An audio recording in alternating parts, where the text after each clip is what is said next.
मोदी को हटाने के चक्कर में राहुल गांधी को देश बाहर फेंकने वाला है। और देश में इसीलिए कह रहा हूं क्योंकि हमारे देश के कोर्ट जो हैं अब राहुल गांधी की नागरिकता कैंसिल करके उसका बोरिया बिस्तर बांध के बाहर छोड़ने वाले, फेंकने वाले, आप कुछ भी कह सकते हैं। ये कोई मजाक नहीं चल रहा है। यहाँ पे हाई कोर्ट में एक बंद कमरे के अंदर रिक्वेस्ट की गई है कि इस केस की हियरिंग की जाएगी जो कि राहुल गांधी की दोहरी नागरिकता से जुड़ा हुआ है। बार बार लोग कह रहे थे भाई ऐसा तो कुछ होता नहीं है, बातें ही करते रहते, राहुल गांधी तो ऐसे ही चुनाव लड़ता रहेगा, देश में ऐसे ही जात पात के ऊपर लोगों को बांटता रहेगा। लेकिन अब कुछ नई अपडेट्स आई है और इसी नई अपडेट्स के बारे में बात करने के लिए हमारे साथ एक्स ऑफिसर एनके सूद सर जुड़े। सूद सर नमस्कार, आपका बहुत बहुत स्वागत है। नमस्कार, बहुत बहुत शुक्रिया। सूद सर, मैं आपसे पूरी डिटेल में जानना चाहता हूं कि ये चीजें असल में शुरू कहां से हुई थी और फिर हम आएंगे कि ये नागरिकता के नए नए प्रूफ क्या मिले हैं जिससे राहुल गांधी और कांग्रेस पूरी घबरा गई। तो कहां से स्टार्ट हुई ये चीजें? देखिए, मैं पहले बात करूंगा राजीव गांधी, जो राहुल गांधी के पिताजी हैं। ये 1964 में ट्रिनिटी कॉलेज में पढ़ने गए थे, इंजीनियरिंग पढ़ने गए थे। 4 साल का कोर्स था, कोर्स तो पूरा हुआ नहीं। लेकिन उसी बीच में इनकी मुलाकात हुई एक लड़की से जिसका नाम सोनिया गांधी है। उसका नाम पहले एंटोनियो था।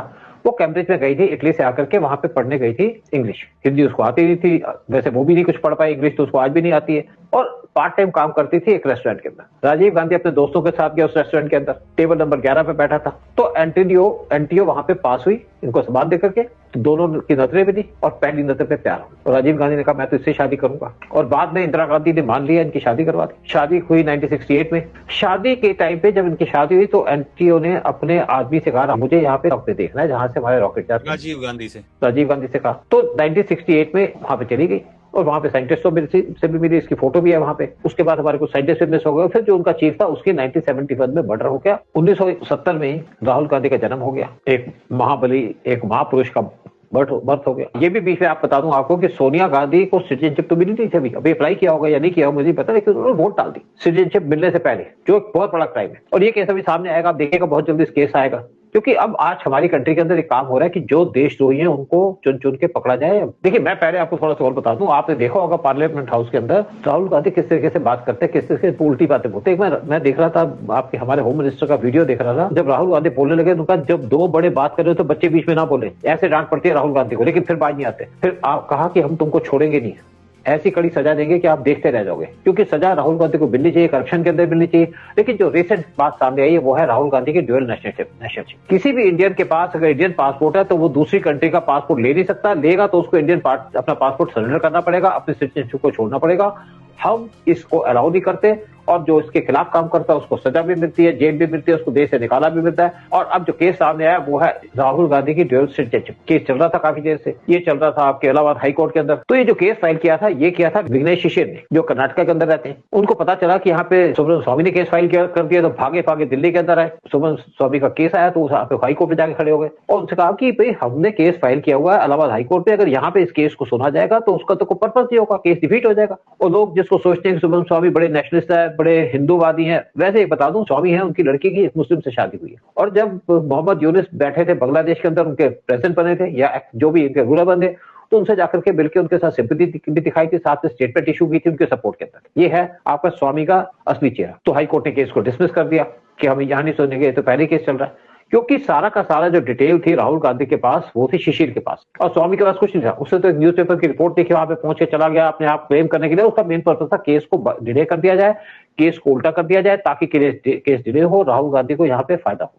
ये था इनका एजेंडा। आपको याद होगा जब अटल बिहारी वाजपेयी गवर्नमेंट थी, उस गवर्नमेंट को गिराने में काम किया था स्वामी ने। जब उनको एक वोट की जरूरत थी अपनी मेजोरिटी प्रूव करने के लिए, तो भी स्वामी ने उनके खिलाफ काम किया था। यानी कि जयललिता के साथ मिलकर के उनकी गवर्नमेंट को गिरा दिया था। सोनिया गांधी को हेल्प की थी, सामने कुछ बाहर से कुछ, दो रंगी इनकी चाल होती है। लेकिन ये केस उसके बाद चलता रहा और फिर ये शिफ्ट हो गया लखनऊ बेंच के ऊपर। उन्होंने इसके ऊपर एक नोटिस इशू कर दिया, सेंट्रल गवर्नमेंट को नोटिस इशू कर दिया, होम मिनिस्ट्री को नोटिस इशू कर दिया कि इसके बारे में जो भी डिटेल आप दीजिएगा। जब इसकी हियरिंग हुई तो उसको सुना गया एक बंद कमरे में, यानी कि जज के चैम्बर के अंदर। यहाँ पे होम मिनिस्ट्री ने भी अपनी डिटेल दे दी उनके वकील के थ्रू। देखिए, उसके साथ मैं एक और बता दूं कि रॉ ने भी अपनी इन्फॉर्मेशन दी है। सामने यह है कि राहुल गांधी के पास ड्यूअल नेशनलिटी है, यानी कि इंडिया के सिटीजन भी है, साथ में ब्रिटेन के सिटीजन भी है। पक्के सबूत है और पक्के सबूत है। साथ में एक और इन्फॉर्मेशन दी है रॉ ने कि इनका वहां के इलेक्शन के अंदर नाम है, जो इलेक्शन रोल होती है उसमें राहुल गांधी का नाम है।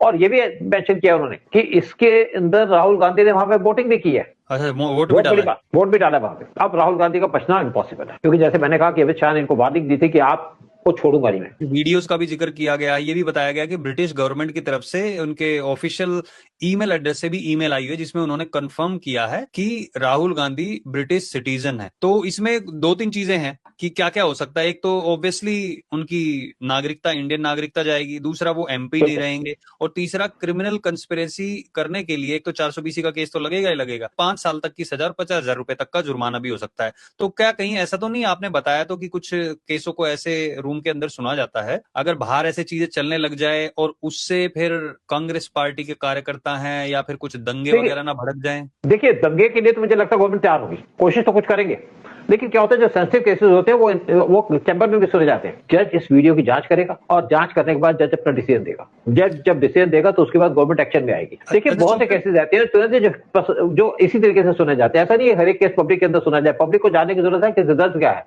वो रिजल्ट दे देंगे, जो बताना बताएंगे, जो नहीं बताना नहीं बताएंगे। अच्छा, बात की गई है कि कुछ बहुत ज्यादा सीक्रेट डॉक्यूमेंट्स है और सारी फाइलें 1970 से, यानी कि 6 जून 1970 को जब राहुल गांधी का जन्म हुआ था तब से लेकर अब तक की सारी फॉरेन ट्रिप्स, एक एक डिटेल वो सारी है। और एक बात और आप कह रहे थे कि इनकी प्रॉपर्टी भी अटैच हो सकती है, लेकिन प्रॉपर्टी की बात तो इनके पास प्रॉपर्टी तो ओवरसीज में भी होंगी। नहीं, ओवरसीज का तो कुछ नहीं करेंगे। जो इंडिया के अंदर प्रॉपर्टी है, कुछ हिमाचल के अंदर इनकी प्रॉपर्टी बैठी है राहुल गांधी के नाम पे, सब सीक्रेट रखा हुआ है। फिर एक और बात है, इनका जो सीक्रेट एग्रीमेंट है जो चाइना के साथ किया था इन्होंने 2008 में, हो सकता है उसकी भी डिटेल इनके पास होंगी, वो भी सामने प्रेजेंट की गई हो कोर्ट के सामने। एक और बात कहूंगा इसके ऊपर कि राहुल गांधी पूरी तरह फंस चुके हैं। कोर्ट के साथ साथ पिटिशनर और अब रॉ भी इन्वॉल्व हो गई है, होम मिनिस्ट्री इन्वॉल्व हो गई है। सारी चीजें जो लोग कह रहे थे पहले कि नहीं इस केस में कुछ नहीं होगा, तो अब ऐसा लग रहा है जैसे कि राहुल गांधी के इस केस में फंसने के बाद अब निकलना बहुत ज्यादा मुश्किल होने वाला है। वो देश का प्रधानमंत्री बनने की सोच रहे थे, देश का नागरिक बनने के उनको लाले पड़ने वाले हैं, ऐसा प्रतीत होता है। एक नेक्स्ट हियरिंग है 6 अप्रैल को, और ये सोचते हैं कि शायद कोर्ट उसी टाइम पे डिसीजन दे देगा। फिर ये कोशिश करेंगे सुप्रीम कोर्ट जाने की। सुप्रीम कोर्ट में भी इनको फायदा नहीं मिलेगा क्योंकि सारी की सारी स्टेप डिटेल है। देखिए, मैं आपको बता दूं, लोग सोचते हैं गवर्नमेंट कुछ नहीं देख रही है, रॉ कुछ नहीं देख रहा। रॉ के पास सारी इन्फॉर्मेशन होती है जब फॉरेन के अंदर जाते हैं। मैं फॉरेन के अंदर था, ये ब्रिटेन के अंदर, तो वहां पे सोनिया गांधी आती थी, होटल में ठहरती थी, तो जो MI6 के लोग कहते हैं आप ये क्या कर रहे हैं होटल के अंदर, हमें शर्म आ जाती थी उनकी बात सुन करके, क्या कर रहे हैं वहां पे। तो सोनिया गांधी अकेली या राजीव गांधी के साथ, मतलब समझा नहीं मैं। राजीव गांधी के साथ ही किसी और के साथ जाती थी वहां पे। एक्चुअली कोई बिजनेस होगा उस चक्कर में जाती होगी, लेकिन होटल में जो होता है तो उसकी बात कर रहा हूँ। लेकिन आपको आज एक बात बता दूं कि राहुल गांधी सोचते हैं फॉरेन जा रहा, कोई नहीं देख रहा, इनको लगता है गवर्नमेंट कुछ नहीं कर सकती। लेकिन आज गवर्नमेंट ने डिसीजन ले लिया है। जैसे उत्तम नगर के अंदर गवर्नमेंट ने कहा कि यहाँ पे जो जिहादी हैं, जो एंटी नेशनल काम करते हैं, उनको छोड़ा नहीं जाएगा। इवन आपने पिक्चर देखी हो, पिक्चर नहीं देखी तो देख लीजिएगा, आप धुरंधर 2 देख लीजिएगा, तो उसके अंदर किस तरीके से बताया कि मैं यही कहूंगा पिक्चर के अंदर चाहिए उसको, पिक्चर किस तरीके से प्रेजेंट किया गया और बात है, जोड़ तोड़ के किया गया, लेकिन उसको बहुत सी चीजें डिक्लेयर कर दी गई हैं। अतीक अहमद फेक करेंसी का काम करता था, आर्म सप्लाई करता था मिलिटेंट को, और उसको एक एनकाउंटर में मार दिया गया, जो 3 लोग मारे गए। उसके धुरंधर की बात कर रहा हूँ, तो मुझे बातें समझ में आ रही है वहां पे कि कैसे मारा गया, क्यों मारा गया, अननोन गनमैन के द्वारा, जैसे पाकिस्तान के अंदर मारे एक वीडियो में बात करेंगे उस पर, तो डिटेल में करेंगे क्योंकि वो बहुत इंपॉर्टेंट टॉपिक है, उसके ऊपर बात करनी जरूरी है। लेकिन हाँ, अब एक चीज तो साबित हो गई यहाँ पे, राहुल गांधी का बचना अब मुश्किल ही नहीं, नामुमकिन हो गया है। अब उसे कई देशों की पुलिस नहीं बल्कि हमारे देश का कोर्ट ही ढूंढ रहा है, और जल्दी से जल्दी नागरिकता भी जाएगी। प्रधानमंत्री बनने के सपने तो दूर की बात है। जो लोग देख रहे हैं उनसे भी निवेदन है, प्लीज इस वीडियो को सब लोगों के साथ शेयर जरूर करें, और कमेंट सेक्शन में लिखे क्या लगता है आपको कि राहुल गांधी को देश से निकालना चाहिए या फिर बस उसको ऐसे ही छोड़ देना चाहिए। कमेंट सेक्शन में लिख के जरूर बताएं, और प्लीज ये वीडियो सब लोगों के साथ, प्रत्येक हिंदुस्तानी तक जरूर शेयर करें, व्हाट्सएप पे, फेसबुक ग्रुप्स पे, कहीं पे भी आप जहां पे भी देख रहे हैं, और हमारे चैनल को सब्सक्राइब करें। बहुत बहुत धन्यवाद।